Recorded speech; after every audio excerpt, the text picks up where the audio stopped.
today? I mean, there's like a little bit of everything, right?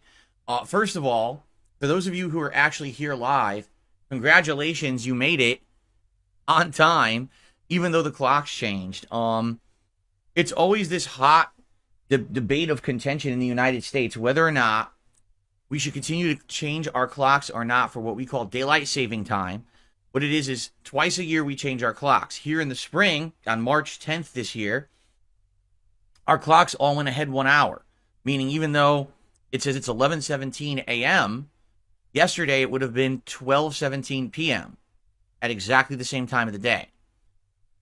So because I need to adjust that, it means my stream times need to change, right?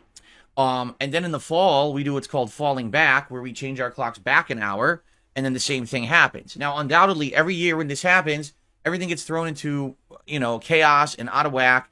And on this day and a few days after, people are always here at the wrong times. So I guarantee you what'll happen is in 1 hour, all right, while we're adjourning, people will be showing up and say, hey, I'm here for the podcast. Like, yeah, it's about to end.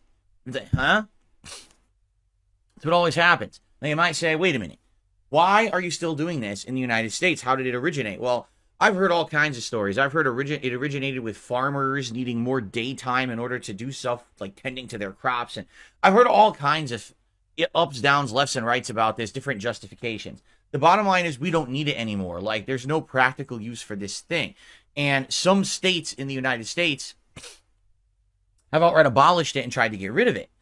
So I live in Washington State. And you might say, well, why didn't Washington get rid of it? I honestly don't know, but I've read articles over the years that our state lawmakers want to get rid of it and have written laws to get rid of it.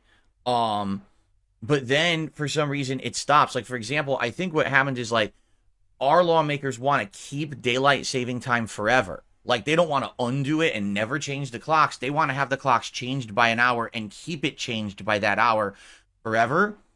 And to do that, they actually need federal approval, which is weird because it's supposed to be a state issue.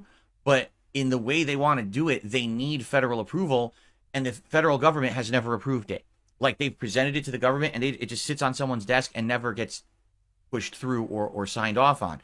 So I don't know why we haven't figured this out yet. You would think if you're a lawmaker, right, and you want to please the people and everyone in your state is yelling at you, just make it so the clocks don't change anymore because we're tired of it.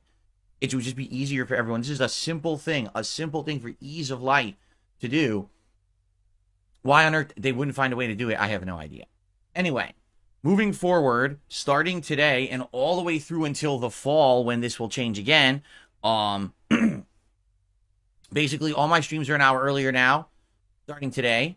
And I hope that, what's going to happen is people are going to be late. Like, for example, usually when I start my podcast, we'd probably have roughly between 250 to 300 people on the show. We have 200 right now. It's like, well, you know what happened? I know people are late. They don't realize that the clock's changing. Nothing you can do about that, right? I just hope that people will be here for all my React content today because it's a full day of reacting and people aren't there live for the reacting. It kind of negates the purpose. You know what I'm saying? Anyway, so that's neither here nor there, but it started today, all right? Now, before we begin with other things going on today, which is basically two big stories today. First of all, it's Mario Day, March 10th, which looks like the word Mario. And Nintendo came out with a bunch of Mario-related news. That's really cool. So I certainly hope that you guys will, stick around for the news segment. We're going to talk about all the Mario updates. But in addition, Battlefront, the collection, is now coming out later this week, a day earlier than originally expected. And a lot of people have a lot of things to say about it on the internet. Kind of interesting. So we're going to talk about that as well.